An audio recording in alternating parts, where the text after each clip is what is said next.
मेरा अभी लगातार 1 महीना से मेरे पास बॉडीगार्ड नहीं है। हमको बॉडीगार्ड चाहिए।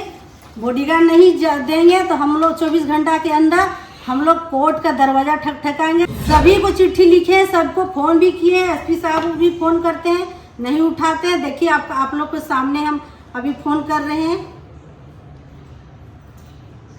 तो आप अपनी सुरक्षा को लेकर चिंतित हैं क्या? बहुत चिंतित है, क्योंकि हम लोग दिन रात घूमने वाला आदमी है, पूरा जिला हम लोग नेतृत्व कर रहे हैं, तो क्यों नहीं घूमेंगे। हम महिला भी हैं, लेकिन एसपी साहब क्या चाह रहे हैं मेरे साथ? मर्डर कराना चाह रहे हैं, हत्या कराना चाह रहे हैं। तो मेरे साथ कुछ भी होता है तो एसपी साहब जिम्मेवार बनेंगे। लेकिन मेरा साथ एक बार घटना घट चुकी है, उसमें शासन प्रशासन को सभी को पता है। तो डीजीपी साहब बोले एसपी साहब से आप बात कीजिए। मैडम ये तो एसपी साहब का बात है, ये हाई लेवल का बात नहीं है।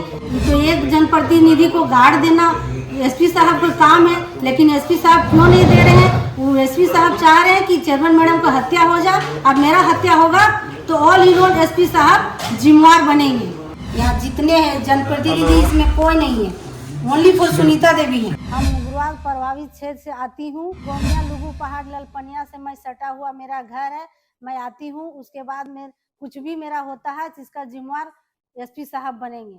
9 महीना में मेरा 6 बार बॉडीगार्ड को हटा लिया गया है। मेरा कुछ भी होता है तो उसका जिम्मेवार एसपी साहब बनेंगे। इस वक्त ये तस्वीर बोकारो के जिला परिषद का जो कार्यालय है, मुख्य कार्यालय, वहां से हम दिखा रहे हैं।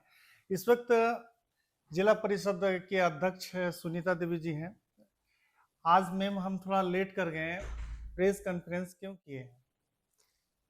प्रेस कॉन्फ्रेंस इसलिए किए हैं कि जब से मैं चुनाव जीती हूँ, गोमिया भाग 4 से मैं उग्रवादी क्षेत्र से आती हूँ, और 1 साल के दरमियान से मेरे 5 से 6 बार एसपी गार्ड हटा लिया गया है। उसके बाद अभी लगातार 1 महीना से नहीं है मेरे पास बॉडीगार्ड, और हम पूरे जिले का नेतृत्व कर रही हूँ, और हमको रात बिरात घूमना पड़ता है। तो महिला के साथ एक जनप्रतिनिधि हूँ, और एसपी साहब मुझे बार बार बॉडीगार्ड ले लिया जा रहा है। तो हम इसीलिए आज हम प्रेस कॉन्फ्रेंस कर रही हूँ कि हमको 24 घंटा के अंदर बॉडीगार्ड नहीं मिलेगा तो न्यायालय की ओर जाएंगे, क्योंकि हम अकेले घूमते हैं और जिला में ऐसे लोग हैं कि बिना गाइडलाइन का बॉडीगार्ड मिला हुआ है। तो हमको कोई दिक्कत नहीं है, जान माल का सुरक्षा के लिए देना ही चाहिए, लेकिन मुझे अपना अधिकार है, हमको देना चाहिए। और ये एसपी साहब मेरे बेइज्जत और हनन, मेरे अधिकार को बेइज्जत कर रहे हैं, हनन कर रहे हैं। तो इसलिए हम अपना अधिकार को मांग रहे हैं, और नहीं तो न्यायालय की ओर जाएंगे। वो सीधा सीधा क्या कह रहे हैं जब आप अपने सुरक्षा गार्ड मांग रहे हैं? तो सीधा सीधा कह रहे हैं कि मैडम देंगे, खाली आश्वासन। तो हम एक जनप्रतिनिधि, कब से आश्वासन दे रहे हैं? उधर तो मेरा 1 साल से मेरा लगातार मैंने 5 बार 6 बार हटाया। उसके बाद ये 1 महीना से खाली आश्वासन। एसपी साहब से मिले तो बोले हाँ मैडम देंगे, रामनवमी के बाद देंगे। रामनवमी बीतने के बाद एसपी साहब के पास कल गए, बोले मिलेगा मैडम। उन लोग जब एक जनप्रतिनिधि का फोन नहीं उठाते हैं तो मतलब आम जनता का फोन कैसे रिसीव करेंगे? उन लोग कैसे सॉल्व करेंगे काम?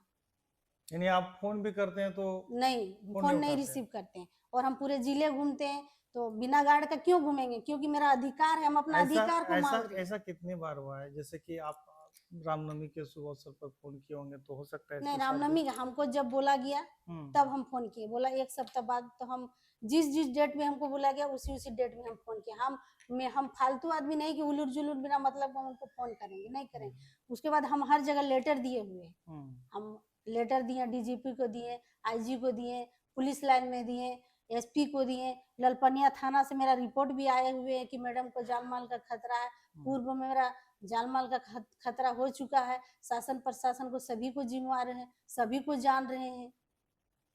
तो कहीं से आपको सकारात्मक या हाँ, किसी का दबाव होंगे तो वही बता सकते होंगे कि वे दबाव के लिए। नहीं, कहीं से आपको ये नहीं कहा गया कि नहीं आपको बहुत ही जल्द जो है कि गार्ड दिया जाएगा? ऐसा नहीं, खाली आश्वासन।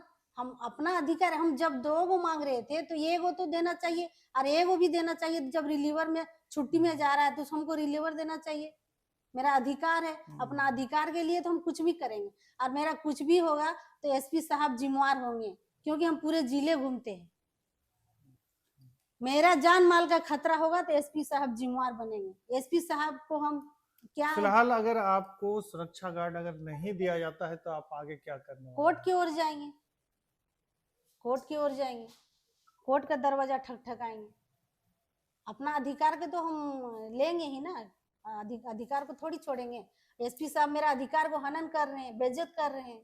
कभी आपके साथ कहीं दुर्घटना घटी, ऐसा हुआ है? हमको डर डर के घूमना पड़ता है क्योंकि मेरे साथ बॉडीगार्ड नहीं रहता है। अपना अधिकार के लिए तो हम लड़ेंगे ही, हम पूरे मतलब जिले का नेतृत्व कर रहे हैं। लोगों की भीड़ भी आपको घेर लेती होगी। बहुत बहुत हमको मतलब जहां भी जाते हैं तो हमको पूरा, महिला है तो पूरा महिला सबको घेर लेते हैं, क्योंकि हम लोग इजली में उपस्थिति हो जाते हैं। कहीं भी पूरे जिले में हमको कोई बुलाते हैं तो हम लोग इजली में उपस्थित हो जाते हैं।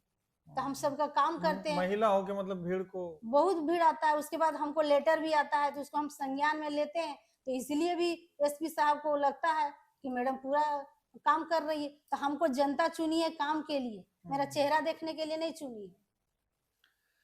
तो ये थी सुनीता मैम जो सीधी बात आप लोगों के बीच में बता रही थी, और इनका साफ कहना है कि अगर हमें सुरक्षा गार्ड अगर नहीं मिला तो हम कोर्ट का दरवाजा ठकठकाएंगे। जितने भी डीजीपी हो, तमाम तरह के जो भी संबंधित अधिकारी हो, उनको पत्र वो ये लिख चुकी है, जिसको हम स्क्रीन पे दिखा रहे हैं। फिलहाल इस मामला पर आप लोग क्या सोच रहे हैं, समझ रहे हैं? वीडियो को लाइक कमेंट के साथ में शेयर कीजिएगा, जन जन तक पहुंचाइएगा।